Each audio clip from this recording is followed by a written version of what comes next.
Falar sobre a revisão da vida toda está se tornando um desafio cada vez maior.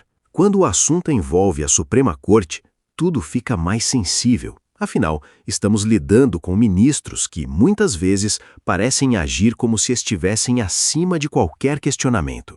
E é exatamente isso que torna a situação tão difícil. No caso do tema 1102, o relator simplesmente ignorou todos os erros já apontados no julgamento anterior. Por mais que existam contradições evidentes, a posição adotada é a de que está tudo certo. A advogada responsável pelos embargos, a doutora Gisele, levantou questões legítimas, mas tudo foi tratado como tentativa de protelação. Isso torna o debate ainda mais pesado, porque demonstra que não há abertura nem para corrigir equívocos.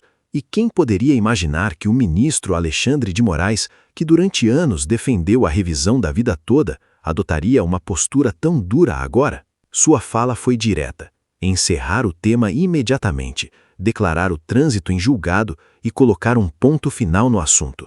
Mas não é assim que funciona. Não estamos diante de uma simples divergência jurídica.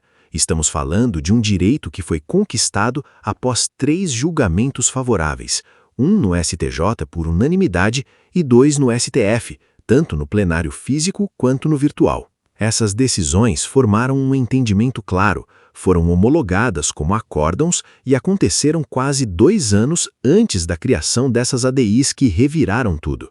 Ou seja, não estamos falando de esperanças vazias ou de ilusão, como alguns dizem. Estamos falando de um direito reconhecido, conquistado e depois retirado. Isso é muito sério.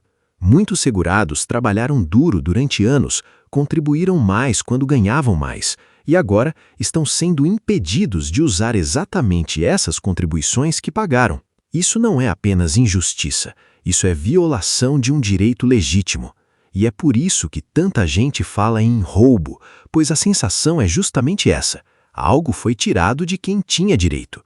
Daqui para frente, o que vai acontecer? O próximo passo é a publicação do acórdão do tema 1102. Após isso, a doutora Gisele terá 5 dias para avaliar se cabem novos embargos. O problema é que o relator continua sendo o mesmo ministro Alexandre de Moraes, que pode novamente rejeitar qualquer contestação e ainda aplicar multa, alegando que se trata de protelação. E isso cria um ambiente de insegurança total. O ministro ainda não deu qualquer explicação pública sobre os valores recebidos por ele e por sua esposa vindos do Banco Master, mais de 100 milhões, segundo denúncias já divulgadas. Para muitas pessoas, esse silêncio pesa ainda mais no clima de desconfiança. Outro ponto importante: o ministro Edson Fachin poderia ter pedido destaque no julgamento, mas não o fez. Ele permitiu que o resultado fosse finalizado em 8-2. Por quê? É difícil saber, mas o fato é que isso ajudou a encerrar rapidamente o tema. Agora, resta a ADI 2111, que será julgada presencialmente. É nela que pode aparecer uma chance real de corrigir parte dessa injustiça. O ministro Toffoli sugeriu uma modulação extremamente restrita, permitindo revisão apenas para quem entrou com ação entre 2019 e 2024, o que atende a uma minoria. A grande maioria dos mais de 120 mil processos foi ajuizada antes de 2019. O mínimo aceitável seria reconhecer o direito para todos que entraram com ação até 5 de abril de 2024. Isso ainda não resolve tudo, mas evitaria uma injustiça ainda maior. E no julgamento presencial, existe sim alguma chance de que esse debate aconteça, porque ao menos haverá discussão pública. Mesmo assim, é revoltante ver o tema se transformar em um pesadelo de 6 anos. A sensação que muitos segurados têm é de estarem diante de um assalto à mão armada, praticado justamente pelo órgão que deveria garantir justiça. Se isso continuar, muitos brasileiros vão perder totalmente a confiança no sistema previdenciário.